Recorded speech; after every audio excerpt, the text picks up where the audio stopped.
Assalamualaikum warahmatullahi wabarakatuh. Salam olahraga Sobat Arena. Balik lagi kita di Arena Talk. Nah, hari ini kita bersama saya Ibnu Naufal dan rekan saya Ivan Siadi. Waduh, sehat nih Gunes Wan. Ijo banget nih. Kali ini kita mau sesuatu yang bahas event yang benar-benar kita tunggu, rakyat Indonesia, rakyat seluruh umat manusia nunggu nih. Event 4 tahunan ya, apalagi kalau bukan Piala Dunia 2026 dengan 48 negara, 104 pertandingan dan 3 tuan rumah. Itu kayaknya waduh masif banget perbedaan dibanding 2002 di Qatar. Nah, ini ada Indonesia juga kan ya? Indonesia Nggak ada ya? hampir. Nah, untuk membahas apa aja yang kontroversinya sampai dengan tim kuda hitam yang bakal berbicara dan mungkin prediksi siapa yang tim paling kuat di Piala Dunia kali ini, kita kedatangan nih tamu spesial, pundit Indonesia yang ya udah sekaliber lah, jurnalis juga, analis sepak bola juga, sportcaster juga. Wah, udah komplit dunia ya? lah. Udah komplit ya? Wah, udah paket komplit ini. 4 sehat, 5 komplit. Kita sambut saja Bung Roni Pangemana, Bung Ropa. Siap. Ya. Terima kasih sudah undang ke sini ya. Alhamdulillah, sehat-sehat Bung Ropan. Gimana nih apa kesibukan menjelang Piala Dunia ini? Ya paling kesana kesini lah untuk diundang ya ke berbagai podcast, berbagai TV semua undang, persiapan juga kan nantinya saya diminta untuk jadi salah satu komentator ya di TV. Jadi memang mesti begadang, mesti siapin tenaga, Beda kesehatan. Iya. Begadang. Pasti 1 bulan penuh kan? Oh iya. 39 hari. 39 hari. Sobat Arena pasti nggak bakal bosen ntar di layar kaca Bung Ropan terus kayaknya. Tapi kita duluan nih makanya nih kita mau bahas bagaimana nih dengan perbedaan yang 48 negara, bayangin, dan ini pertandingannya juga begitu masif, begitu banyak dan ini sebenarnya jadi mendegradasi turnamen atau emang ya lebih meriah aja gitu, gimana pandangannya? Iya, sebenarnya kalau mau milih yang bagus ya waktu 16 tim ya yang lolos. Ya, 16 tim ya baru naik 24. 32 terakhir. 32 itu sudah paling banyak sebenarnya. Oh, udah paling banyak ya? Terakhir yang lalu ya, Qatar terakhir 2022. Tapi sekarang kemudian naik dengan 48. Banyak mengatakan bahwa aduh ini sudah keterlaluan. Tapi mungkin FIFA melihat ini selain pertama dari segi bisnis. Bisnis pasti. Cuan yang paling banyak dapatkan. Nah, kemudian memberikan peluang, kesempatan kepada tim-tim yang belum pernah merasakan Piala Dunia untuk hadir. Karena kapan lagi kalau cuma dengan 32 atau 24 itu akan sulit. Yang hadir itu aja. Benar. Tapi memang kalau di 24 atau 30 terseleksi benar. Karena yang datang di Piala Dunia tim-tim yang punya kualitas. Ya. Tim yang number one semua yang oke. Kalau sekarang kan banyak yang di bawah itu peringkatnya jauh di bawah. Tapi kapan lagi mereka mau dapat kesempatan itu? Nggak akan mungkin. Misalnya Curaçao. Baru pertama kali kan? Haiti. Bisa itu, iya kan. Oh, Haiti sudah pernah. Udah pernah ya, cuman Cabo Verde lah. Oh iya, Cabo Verde ya. Uzbekistan, Jordania. Kan ada 4 itu yang baru pertama kali. Nah, itu kalau nggak ada kesempatan sulit untuk dengan 48. Kalau dibuka lebih lebar ya. Kalau dibuka lebih lebar, Asia punya jatah bisa dari 8 jadi 9. Irak terakhir setelah mengalahkan Bolivia terakhir di Meksiko di playoff kan. Jadi bukan tidak mungkin nantinya di 2030 saat Spanyol, Portugal dan Maroko jadi tuan rumah itu akan jadi sekitar 60-an, 66 atau 68. Yang akan dikemas lagi bayangin dari 48 jadi 60 sekitar 66 lah gitu bayangkan. Berarti Indonesia kesempatan untuk lolos besar. Kemarin aja sudah sampai putaran keempat. Udah nyaris ya. Iya, kalau dengan 60-an yang nanti lolos sudah pasti lolos itu. Kalau berikut di 2030 sampai jatah Asia sampai 12 kan? Iya, 12. Udah pasti lolos kalau 12 jatah. Indonesia kita ada di situ. Iya, udah ada di situ. Udah ada di situ. Jadi mungkin 12 Asia dapat. Bisa sampai ke 13 playoff 1 jatah itu. Jadi kesempatan kalau itu yang FIFA bikin yang kemas oleh Gianni Infantino seperti itu. Tapi lebih sesak sih. Orangnya lebih sesak. Lebih banyak pertandingannya. Kayak Liga Champion gak sih, Bung? Iya. Yang kemarin itu kan lebih banyak dibikin.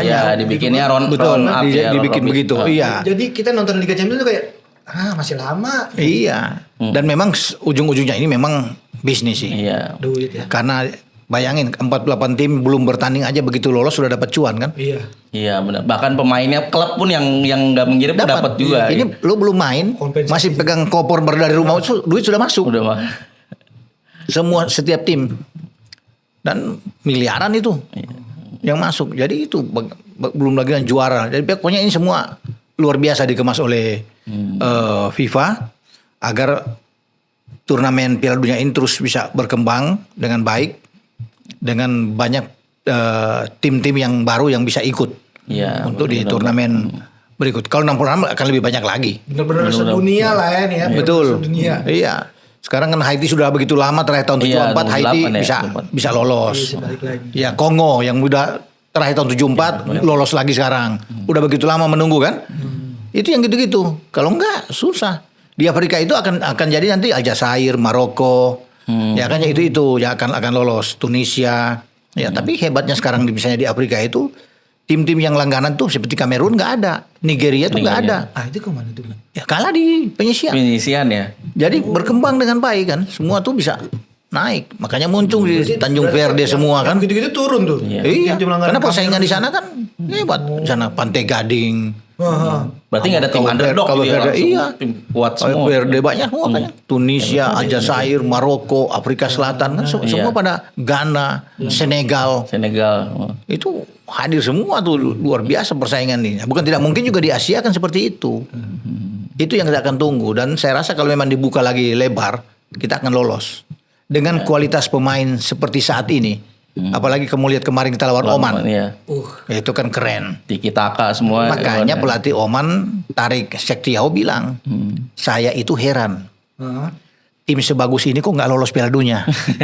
Coba di press conference dia bilang, dia aja kaget lihat sebagai pelatih Oman. Dia bilang, saya takjub melihat tim seperti ini, tapi kok nggak ada di Piala Dunia. Mereka main bagus ini. Coba, berarti yang salah siapa? Ya, pelatih sebelumnya saya nggak sebut namanya. Itu dia. Kalau JH ini ada di sebelumnya, garansi lolos. Waduh. Itu udah di Piala Dunia Ya kan? Udah beda sekarang. Udah beda. Coba dia baru pegang 3 kali pertandingan kan. FIFA Series kemarin 2 kali. 2 kali. Sama yang sekarang kan. 3 berarti. Nanti 4 dengan Mozambik kan. Iya, Mozambik. Udah bisa menang lawan Oman. Oman itu tahan Qatar 0-0. Iya, kemarin juga 4-1 menang lawan Mozambik. Betul ya. Di putaran keempat ketika kita ikut putaran keempat sama Arab Saudi dan Irak, mereka kan ada di sebelah Qatar sama Uni Emirat Arab. Itu 0-0. Qatar sebagai tuan rumah ditahan sama yang tim kemarin. Iya. Lawan kita diacak-acak tuh. Gak berkutik. Coba, makanya si pelatihnya bingung. Dia bingung, dia bilang tim bagus seperti ini kok nggak bisa lolos. Makanya dia yakin ini kalau pada orang yang tepat yang pegang pasti lolos. Nah itu jawabannya di Coach JH. Artinya kita agak melebar sedikit nih ke timnas kan. Mumpung masih panas-panasnya. Orang banyak ingin tahu kan. Iya. Di orang yang tepat. Sama herannya ketika Roberto Mancini juga ketika meningkahkan Arab Saudi juga heran. Iya. Ini nggak seperti ranking 120-an harusnya. Dia juga bilang begitu kemarin. Iya, sama persis seperti itu. Pelatih Oman bilang ini tidak kelihatan seperti di ranking 122. Kemarin 122 kan. Iya. Ini sih ranking sudah di ranking 50-an. Main seperti ini sudah 50-an. Sudah rata-rata Arab. Merinding ngomongin timnas Iya kan. Kita bisa bermain dengan cair begitu fluid bermain ya. Gak ada yang kosong biar ditinggal posnya. Saling mengisi, jarang bola ke belakang, semua ke depan terus kasih bola. Semua pemain lebih yakin gitu main. Dengan pelatih yang tepat. Betul. Secara taktik, skema permainan semua yang dia atur dan semua dijalankan dengan baik oleh semua pemain di lapangan kan. Tidak ada yang salah, yang miss. Pergantian pemain juga diatur dengan baik. Berani memainkan pemain-pemain muda. Matthew Baker masuk 17 tahun 23 hari. Rekor nggak ada yang rasa takut dia main. Ya kan, berapa kali dia intercept pemain-pemain Oman tuh terlempar tuh sama dia tuh. Coba yang gitu-gitu dia memberikan kesempatan untuk bisa beradaptasi cepat pemain-pemain muda tim nasional. Sekarang kita kembali ke Piala Dunia. Jadi tadi tuh ya buat visioner kita 2030 lah gitu. Itu lolos, bisa lolos. Lolos kita lah. Optimis lah gitu. John Herman bilang kan, saya akan bawa tim ini lolos ke Piala Dunia. Itu kasih waktu buat dia. Iya kan? Kalau Bung Ropan melihat tim yang sekarang mungkin yang tim kecil lah seperti tim Indonesia tapi ya timnas Indonesia tapi yang bakal beli kejutan tuh di Piala Dunia sekarang tuh seperti ya bicara apa sih Piala Dunia saat ini sekarang. Saya berharap Jepang ya akan masuk. Sepakat. Sepakat sih Jepang ya. Saya berharap karena 4 tahun lalu di Qatar, dia pukul Jerman, tim favorit saya tuh di grup 2-1. Kalahin Spanyol yang begitu kuat. Inggris kemarin kalah juga. Inggris berhasil tuh tewas sama dia tuh. Iya. Coba kemarin. Bayangin kalau 26 pemain dia bawa, 24 itu dari Eropa atau 23 dari Eropa. Itu kan semua dari sana semua. Cuma 3-4 orang dari pemain lokal. Ini tim yang bagus dan saya pikir tim asuhan Moriyasu ini bisa membuat kejutan. Berarti nggak berlebihan ya kalau kita berharap misalkan dari sebagai sesama Asia nih. Asia dong. Jepang ini minimal 4 besar bisa Dan ya. Jepang kan satu grup dengan kita di putaran ketiga kan. Oh Iya benar, jadi kita kalah 2 kali kan sama Jepang kan. Iya, ada rasa-rasanya Jadi gitu ya. rasanya. Dan kita bangga dong bisa bermain pemain kita. Kapan lagi bisa bermain dengan Jepang kan? Iya. Susah. Mau undang mereka dan lagi ntar ketemu lagi Piala ketemu Asia. lagi nanti Piala Asia nanti kan itu. Dan kalau mereka bikin kejutan nantinya itu luar biasa. Dan peluang itu ada. Dia peluang itu aja. Pantas gitu ya buat Pantas. kejutan ya. Pantas dia. Bukan cuma partisipan lagi ya Jepang. Iya, dan dia tuh jarang gagal tuh di fase grup. Oh iya. Iya. Jarang gagal tuh. Bahaya tuh Jepang tuh. Itu kemarin tuh di 2024 tuh Kroasia tuh bisa hadang dia tuh. Itu bagus nih tim ini. Jadi kalau itu Jepang dan kalau di Asia, kalau yang di Afrika atau Eropa gitu yang Afrika tuh merata. Saya pikir kalau membuat kejutan dari Afrika itu ada 2 tim yang 2-3 lah ya. Selain Maroko yang kemarin membuat kejutan di Qatar kan. Qatar. Ada Maroko yang saya lihat itu ada Mesir, timnya Muhammad Salah. Mesir. Ya, Mesir sama Senegal. Timnya Sadio Mane. Aljazair nggak Mas? Aljazair oke lah, tapi kan kita pilih 3 aja dari semua itu. Karena kemarin kan mestinya kan mereka juara Afrika kan. Cuma akhirnya dikasih ke Maroko kan. Itu dia. Penuh itu, Jadi penuh makanya konflik juga itu. itu. Makanya dua-dua itu saya unggulkan. Maroko dan Senegal. Biar enak lah. Ya kan. Di satu lagi Mesir. Walaupun Mesir saya pikir kurang karena bergantung terlalu kepada Salah kan. Ya Senegal lah. Kalau Maroko itu merata, Bu. Maroko merata. Kemampuan. Kalau nggak bintangnya siapa Maroko? Ya banyak lah. Sih ada Ashraf Hakimi. Oh, ya, Hakimi. Iya kan ada mungkin Ziyech di sana ya. Bono kipernya. Bono. Ada Sofyan Amrabat. Amrabat Mas. Iya kan masih ada di sana. Jadi lengkap lah mereka. Tim yang kemarin emang di Piala Tim Dunia yang kemarin 2022 semua datang. Hampir semua ikut di Amerika. Makanya kejutan kedua nih. pertandingan dia sama Brasil pembukaan di grup C itu bagus kan dia sama ketemu Brasil tuh. Di grup C main pertama dan dua tim itu yang saya pikir akan lolos dari grup ya, karena di situ kan selain itu kan ada Haiti sama Skotlandia jadi pasti 2 itu yang akan lolos ya karena kan Piala Dunia sekarang 48 tim turun jadi 32 besar pertama tuh jadi ada 8 tim nantinya sebagai peringkat ketiga terbaik yang akan mendampingi juara dan runner up grup di tiap grup kan 12 grup semua. Jadi juara runner up lolos 24, tambah 8 lagi. Peringkat 3 terbaik. Jadi 32. Dari 32 turun 16, 8 baru 4. Jadi setiap tim kalau mau juara harus main 8 kali. 8 kali. Naik satu pertandingan ya. Pertandingan. Jadi 8 kali baru bisa menjadi juara. Gitu. Oke. Kalau dari Eropa, ini kita melihat ada Norwegia yang produktivitas golnya kemarin yang Erling Haaland tuh hampir 48 gol tuh sampai menyisikan Italia waktu itu. Nah ini gimana kalau menurut komposisi di Eropa ini kekuatannya gitu? Apakah bakal juga mencuri perhatian kah di sekelas? Norway oke, akhirnya mereka bisa lolos ya. Untuk mau juara enggak? Kejutan tapi kalau sebagai kuda hitam yang bikin riak-riak tuh kejutan-kejutan masih bisa Norway. Kalau dari Eropa yang akan juara nanti itu yang sekarang yang orang bertanya siapa yang akan jadi juara dunia baru kan? Oh ini kita yang ngomongin juara nih, oke. Kan? Kalau bicara juara itu Portugal. Wah, Portugal Bung. Portugal kalau mau juara baru ya. Kan sekarang dikuasai oleh 8 pendekar. Iya kan yang ada di puncak klasemen kan. Ada Brasil, Argentina, Uruguay mewakili dari Latin. Kemudian dari Eropa diwakili Jerman, ya kan ada Prancis, Spanyol, ada Inggris. Ya kan karena Italia nggak lolos. Ya kan jadi ada 22 edisi dikuasai oleh 8 tim coba. 22 kali Piala Dunia, 8 tim yang ini. Kan ini edisi 23 nih di Amerika. Nah, siapa pertanyaan yang seksi? Siapa yang akan menjadi juara baru? Juara baru itu persentase menurut saya yang tertinggi adalah Portugal. Dengan last dance-nya Cristiano Ronaldo kan. Di usia dia masuk 41 tahun. Jadi ini kesempatan buat dia terakhir untuk bisa mengangkat piala karena itu yang belum didapat. Iya. Lain halnya dengan Messi kan sudah lengkap semua kan. Copa udah, Piala Dunia udah. Jadi bagi dia udah plong. Udah komplit. Nah, kalau mencari juara dunia baru ya Portugal. Satu lagi di bawah Portugal kemungkinan Belanda. Sepakat. Kemungkinan. Iya. Belanda, tapi Belanda kan jelek kalau sudah di partai-partai akhir mental dia agak goyang ya. Saya berharap sih kalau ada juara dunia antara dua itu aja. Karena orang merindukan juga Belanda udah 3 kali runner up, 74, 78, 2010 dia runner up kan.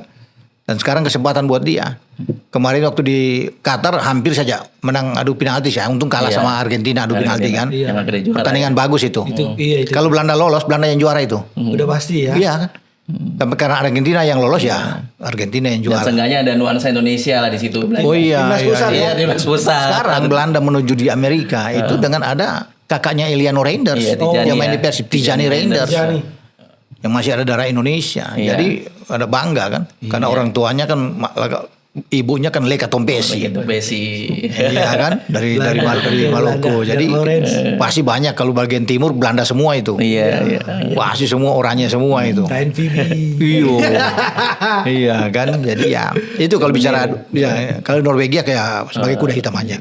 Peluangnya juga besar ya Belanda ini ya. Oke. Dengan skuadnya yang muda-muda. Dan Belanda satu grup sama Jepang loh. Iya. Main awal lagi. Ya langsung ketemu tuh ya. Langsung ketemu awal. Bagus lah ketemu di awal. Jadi saling ngukur kan. Setelah berdua. Dunia laut juga ketemu kan ya. Ya setelah kedua bermain imbang aja misalnya 2 imbang nggak bisa diatur di belakang-belakangnya kan. Bisa itu. Tapi tentunya orang ingin melihat sekarang yang kita bahas tadi tuh. Sejauh mana Jepang melangkah kan. Iya. Karena ini pemain-pemain yang top semua. Lagi-lagi bagus mereka ada di puncak sekarang untuk mentereng nih uji cobanya. Iya. Dan mereka nggak pernah takut dengan siapapun. Betul. Yang tim-tim kuat tuh yang ngeri kalau ketemu Belanda, ketemu Jepang. Ngukur jadi. Bisa aja Belanda tuh tumbang. Main pertama lawan Jepang. Iya. Bukan tidak mungkin.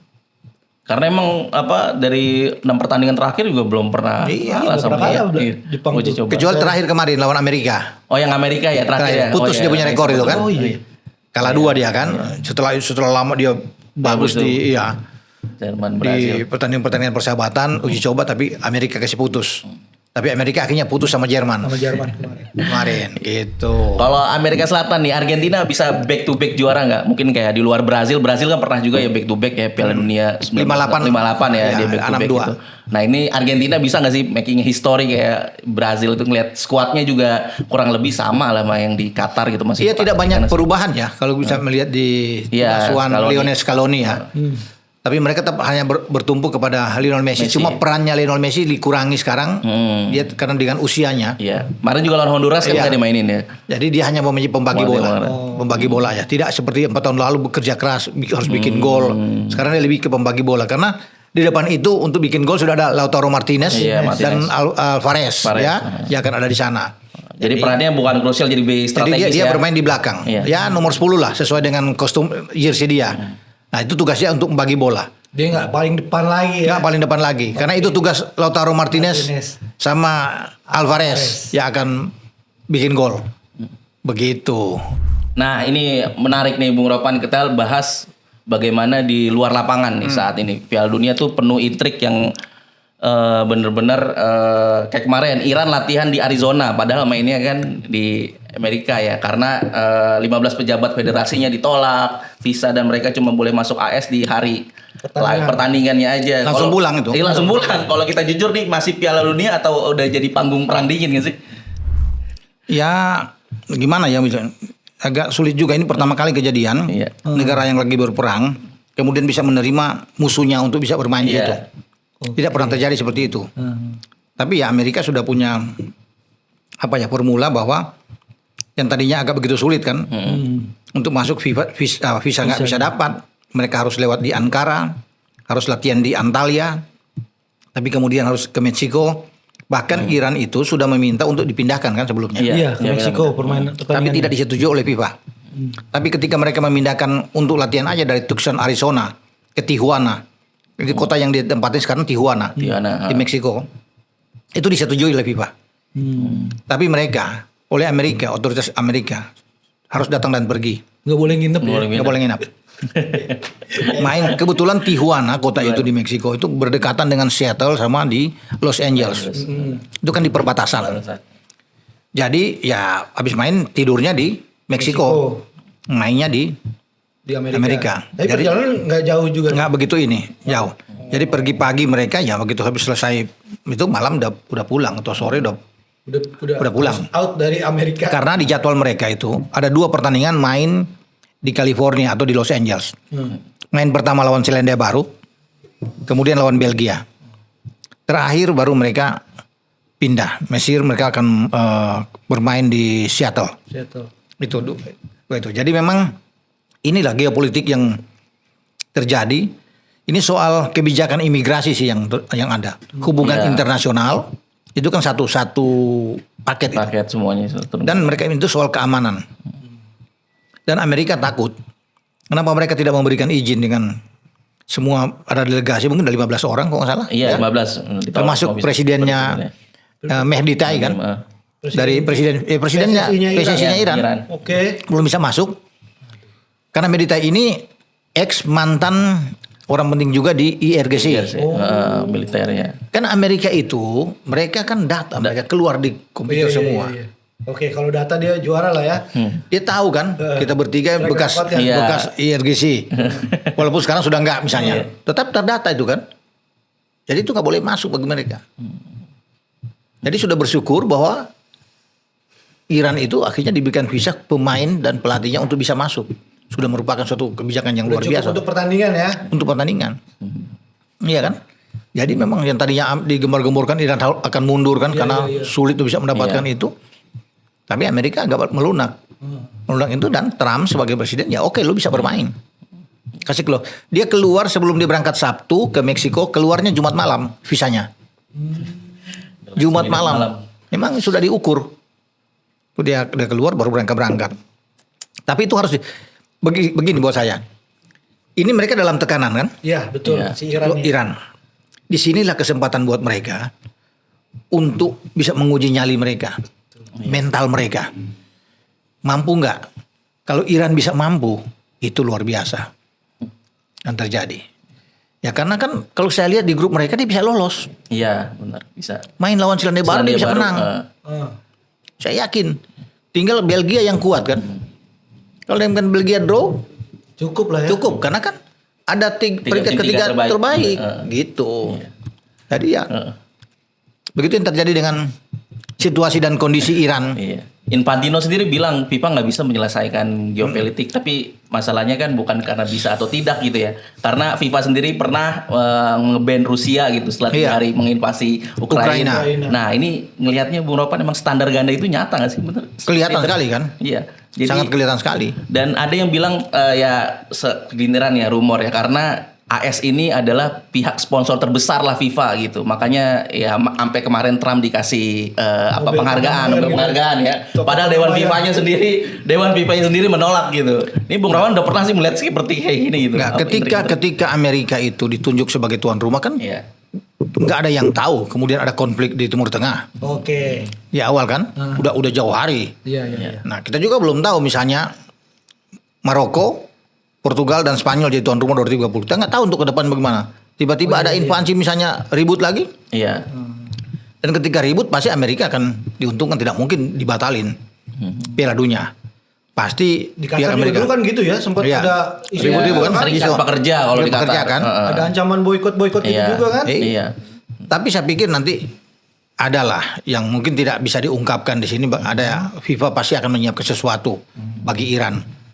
Makanya ketika Iran meminta kami pingin di luar aja untuk tidur, diizinkan oleh FIFA untuk kasih itu, dan mereka bisa masuk.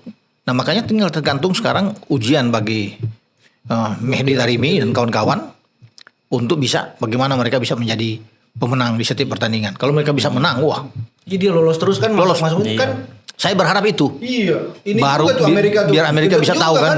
Bolak-balik terus dia. Bolak-balik Sampai udah mau selesai Piala Dunia masih ada Iran. Masih ada. Tapi emang mentalnya main Iran tuh benar-benar. Iya, di situ mentalnya diuji. Ini ujian berat, berat ini. Dan justru ini akan membuat mereka termotivasi. Betul.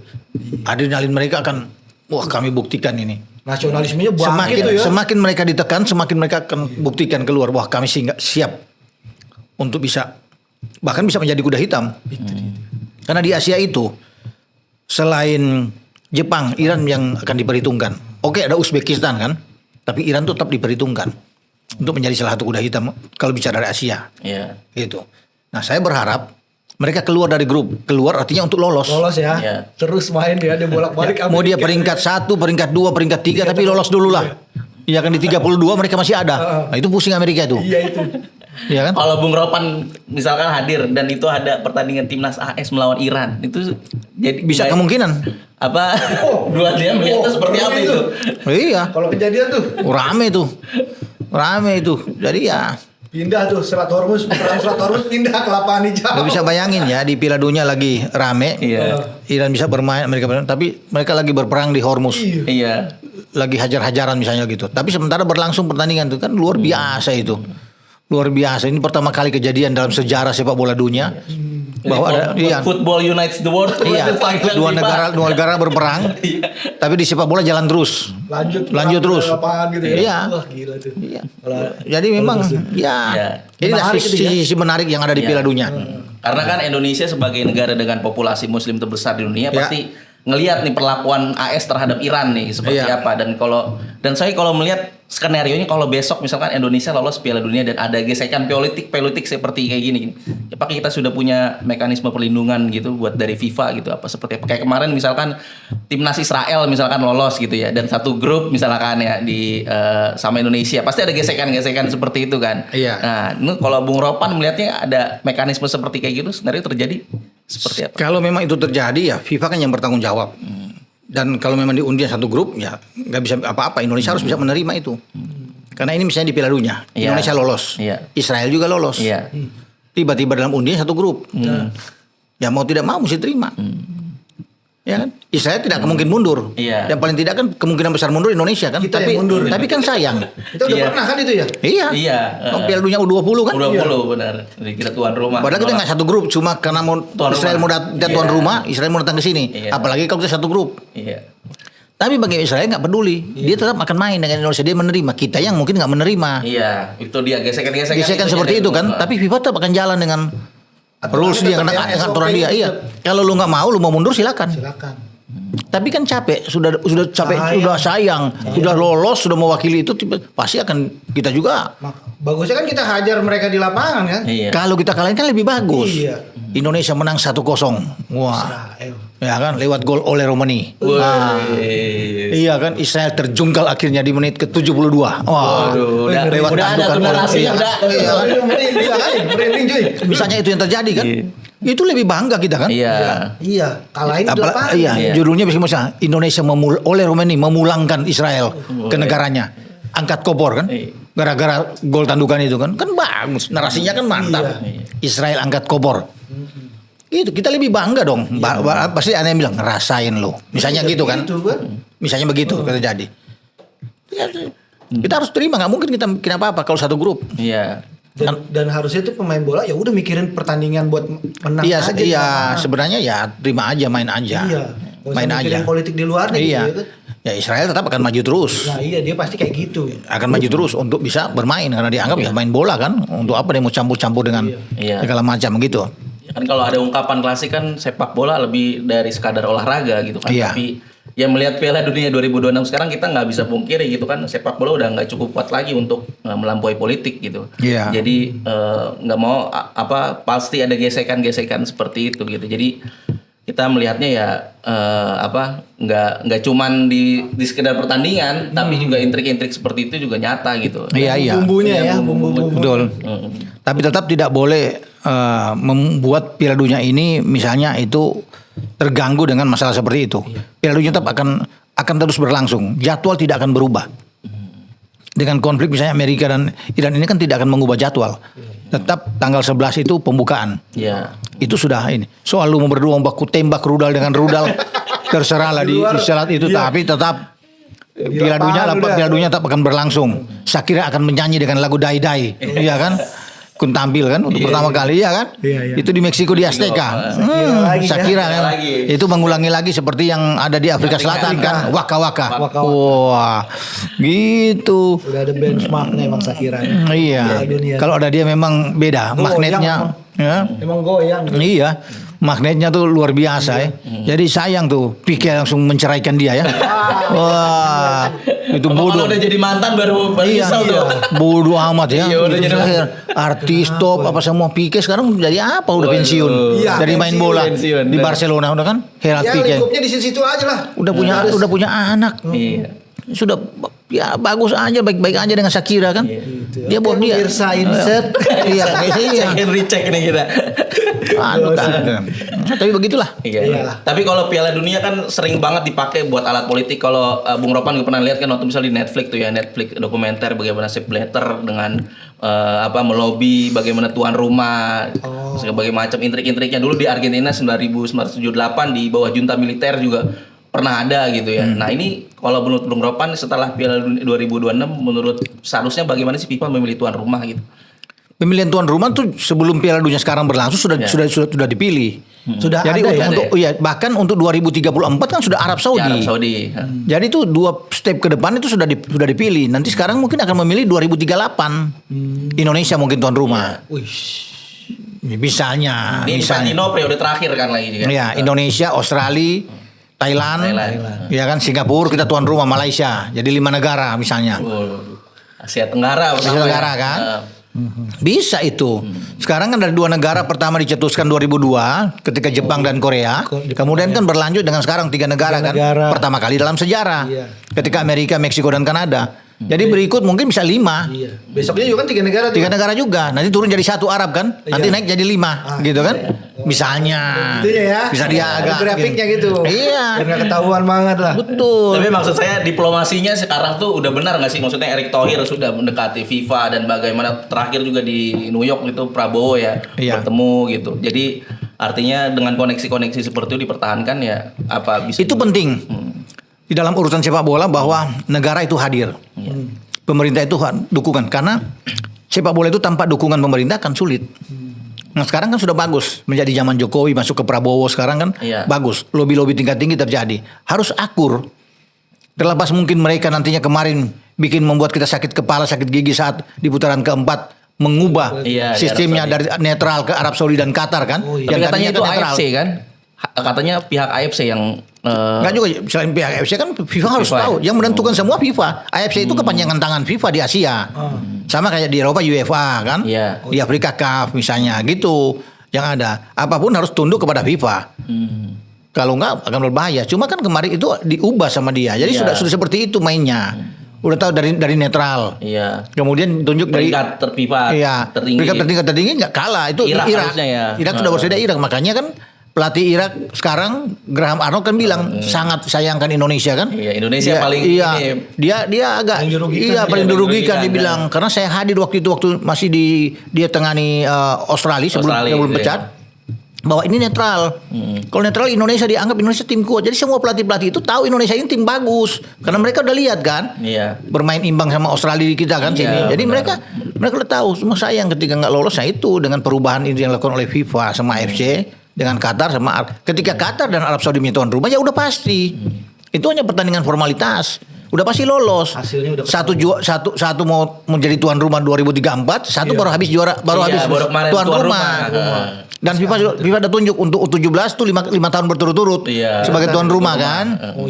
Jadi ada hak-hak istimewa yang diberikan kepada 2 ini. Jadi ya wajar kan sesuai dengan prediksi akhirnya kan lolos 2-2. Enggak. Jadi memang sudah begitulah yang terjadi. Kayaknya investor modal banyak. Betul. Gitu ya. Jadi karena di Amerika ini kan Amramco kan tinggi juga kan. Kasih dari Arab. Sponsornya tinggi. Udah kasih. Jadi begitu Arab lolos sudah enggak inilah pasti. Cuma salah kita kemarin. Kalau kita draw kemarin aja sama Arab bagus atau sama Irak kita draw, kita kemungkinan lolos ada untuk playoff misalnya kan, putaran kelima lawan Uni Emirat Arab. Sayang kita kalah 1 itu. Arab akan bantu juga untuk mengalahkan Irak kalau sampai kita draw sama Irak. Sayang memang kita bisa kalah sama Irak itu. Aduh, kesempatan. Dan bukan pelatih itu. Nah, itu dia juga tuh. Mesti pelatih saat Si ini. itu tuh emang. Itu. Itu juga tuh salah si itu juga. Iya, itu dia. Siapa yang nyender? Yang nyender? Yang nyender apa yang Yang begini-gini doang nih.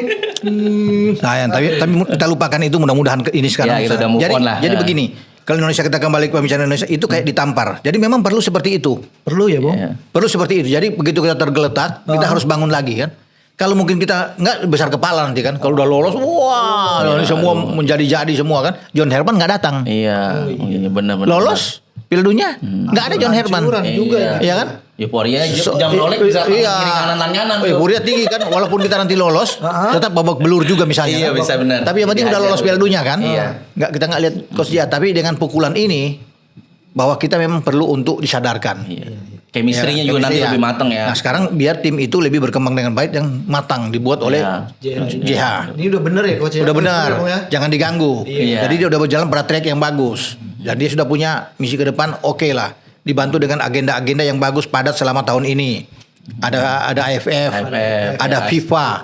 September Oktober ada FIFA tuh, FIFA Asian Cup.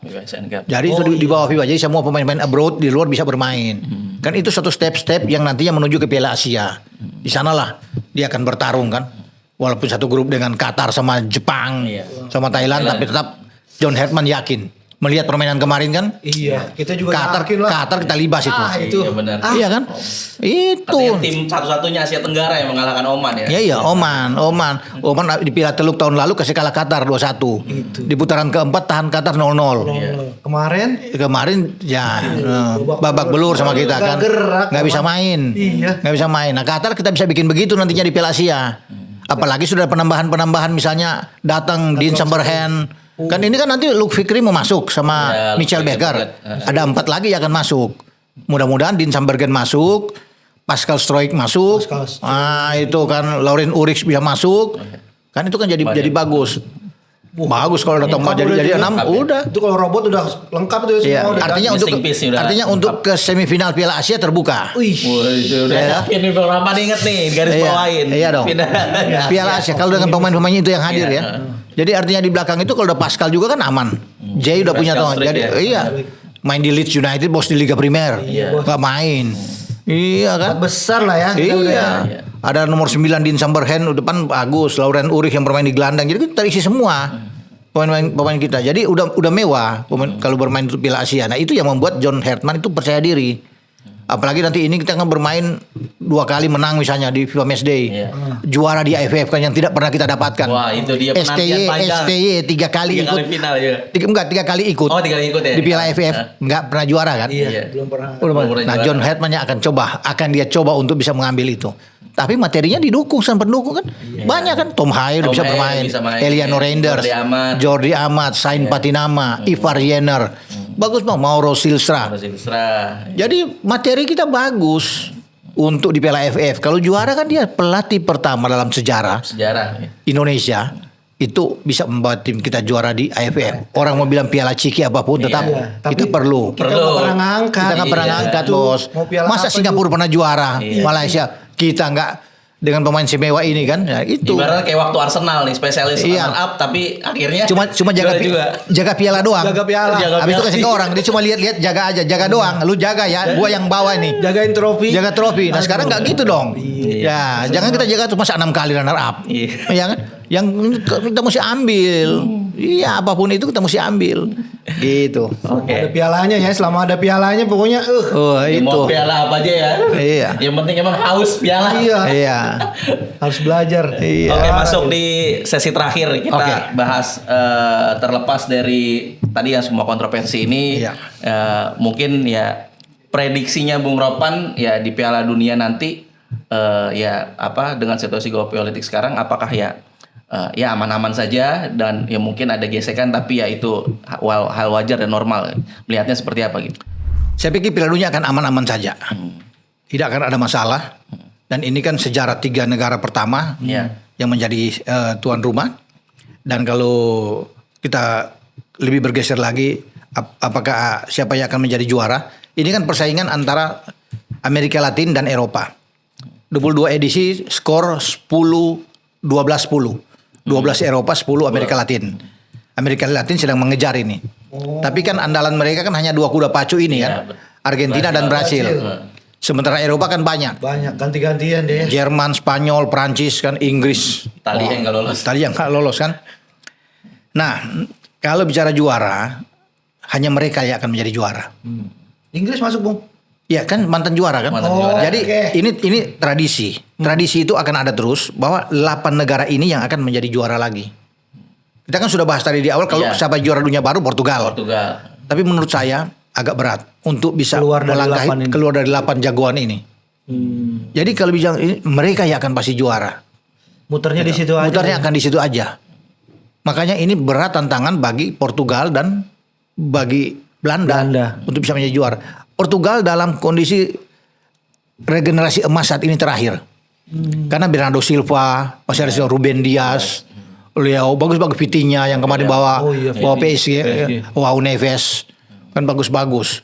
Itu kesempatan terakhir mereka. Kalau mereka nggak juara, ini nggak mungkin lagi. Iya, generasinya udah dipotong. Udah habis. Iya. Padahal mereka jadi calon tuan rumah untuk berikut kan tahun 30. Nggak mungkin Ronaldo main, Bernardo Silva main, nggak mungkin 4 tahun lagi. Sudah banyak yang keluar. Udah generasi baru. Jadi sulit ke situ. Tapi kita kembali tadi, 8 negara ini terlalu kuat.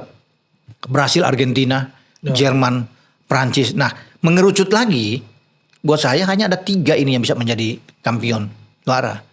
Pertama juara bertahan Argentina, Prancis dan Spanyol. Ke sana. Gitu menurut saya 3 ini. Dengan yang ada di bawah yang menunggu yaitu Jerman, Inggris, Jepang mungkin masuk. ya Jepang kuda hitam yang berbahaya. Brazil Bisa masuk. ya. Jadi yang di bawah mereka 3 yang ada di bawah mereka tuh Jerman, Inggris, Brasil masih menunggu. Uruguay pernah juara dunia tapi mau juara nggak bisa. Uruguay kan masuk di antara 8 itu kan karena mereka pernah juara sudah lama. Di tahun 30-an itu. Nah, tapi kalau yang mau jaga nih 3 ya itu tadi. Yang berada di bawah itu. Jadi ya itu aja. Bung, gue penasaran satu. Inggris. Hmm. Inggris kalaupun sekarang masuk jadi unggulan, apa faktor dia bisa punya kans juara dunia? Padahal dia punya generasi emas udah pernah. Iya, sayangnya dia kan tidak diperkuat ya, ditinggalkan lah. Cole Palmer Chelsea, Phil Foden di City kan ada beberapa yang ditinggalkan. Tetapi memang Tuchel tidak akan bergantung kepada mereka. Artinya dengan kondisi seperti saat ini dia masih yakin Harry Kane dan kawan-kawan bisa. Ini kesempatan. Karena mungkin Harry Kane nggak akan bermain lagi di 4 tahun lagi. Ini terakhir. Tidak segacor sekarang. Kalau dia kan lagi bagus-bagus sekarang dengan Bayern Munchen kan luar biasa. Jadi inilah generasi mereka yang bisa menjadi pemenang kalau mereka bisa ini. Cuma kalau bicara Inggris agak berat menurut saya. Iya, kayaknya dia bukan faktor pemain. Karena mereka kalau mau juara itu 4 tahun yang lalu. Kan posisi mereka juga bagus. Harry Kane lagi bagus-bagusnya di situ kan. Lagi prime-prime. Iya. Masih lebih muda. Itu pun kesempatan akhirnya mereka gagal. Nah, sekarang akan menjadi juga tantangan buat Thomas Tuchel. Ya, apakah dia mampu untuk bisa membawa ini? Dengan materi saya agak ragu juga melihat materi yang ada saat ini ya. Kita lawan kemarin saya nonton lawan Selandia Baru. Oke, menang. Harry Kane bikin gol 1-0, tapi lawan Selandia Baru. Yang peringkatnya 85 dunia.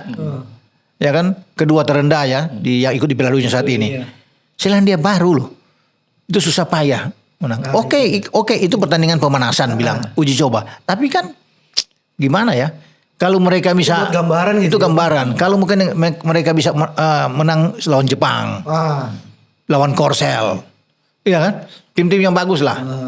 Yang ini enak. Ini Selandia Baru dari Oceania gitu loh. Masih mendingan Australia. Oh iya. Iya kan? Kalau menang lawan Australia, itu masih oke lah, masih bagus. Nah, itu yang menjadi gambaran di sini memang agak sulit. Tapi mengeluarkan Inggris dari kandidat itu enggak juga ya? Iya, karena apa? Mereka itu terlalu bergantung juga terhadap seorang Harry Kane. Jadi kalau Inggris tanpa Harry Kane lebih parah lagi.